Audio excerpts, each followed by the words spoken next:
Hi, welcome back to Deadly Affirmations, the video book.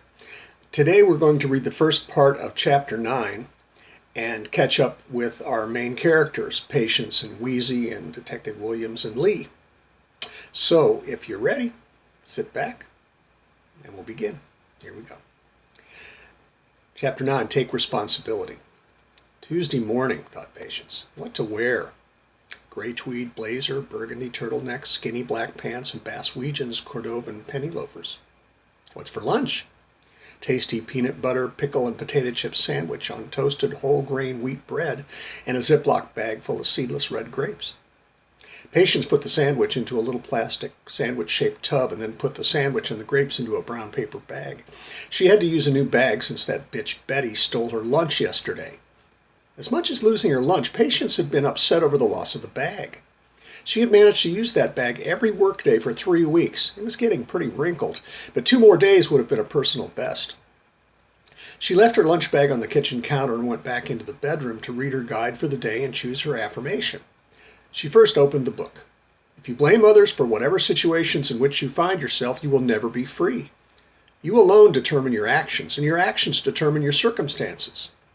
Then she chose her affirmation, 47. I trust myself, and I know that my own wisdom will best lead me to success. Patience left for work, and when she arrived at TS, she put her little lunch bag into the break room fridge and headed for her cubicle to spend some quality time with the files. Weezie slept late and then spent a lovely day at home. She hadn't knitted any caps for the cold headed for a week or so, so she took her knitting bag out of the closet, got 2 skeins of yarn, her electric yarn ball winder, a 32-inch cable, and a pair of rosewood needles. The skeins were chunky alpaca, shocking pink and lime green.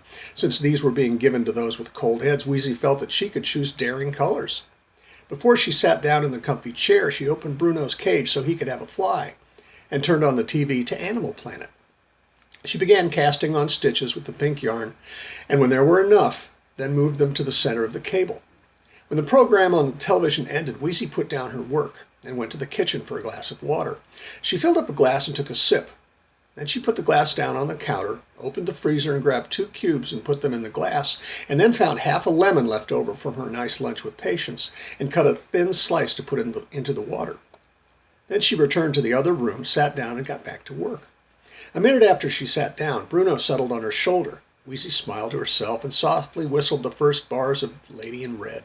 That always got Bruno started, and he launched right into his song, beginning softly, getting louder, singing some of the same old songs he usually based his singing on, but adding notes and flourishes, again amazing Weezie with his improvisations.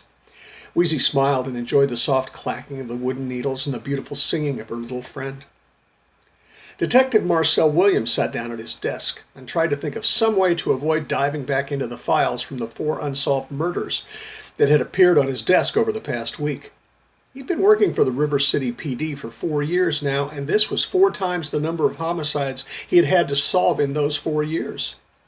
Maybe the most unsettling part of the crime spree was that at this rate, River City would have more murders per capita than the 4 largest cities in the United States by the end of the month. Detective Williams needed a cup of coffee. Lee spent the morning running errands for her mother, picking up the dry cleaning. She resolved right then and there to never own a piece of clothing that needed to be dry cleaned. Buying some food and a cuddle bone for her mother's pet turtle at the Pet Palace. And then doing a short list of grocery shopping at Hoffman's Market. Salad stuff, 3 cans of tuna, a couple pounds of boneless chicken breast, bread, yogurt, a bag of those mini Pepperidge Farm Milano cookies for herself so she didn't expire on the drive home, and a couple of frozen spinach soufflés. When she got home and had put the groceries away, she took the turtle out of his tank and let him loose to walk around the kitchen floor while she worked. He always ended up on the heating vent when it was cool, and in a pool of sunshine by the back door if it was sunny.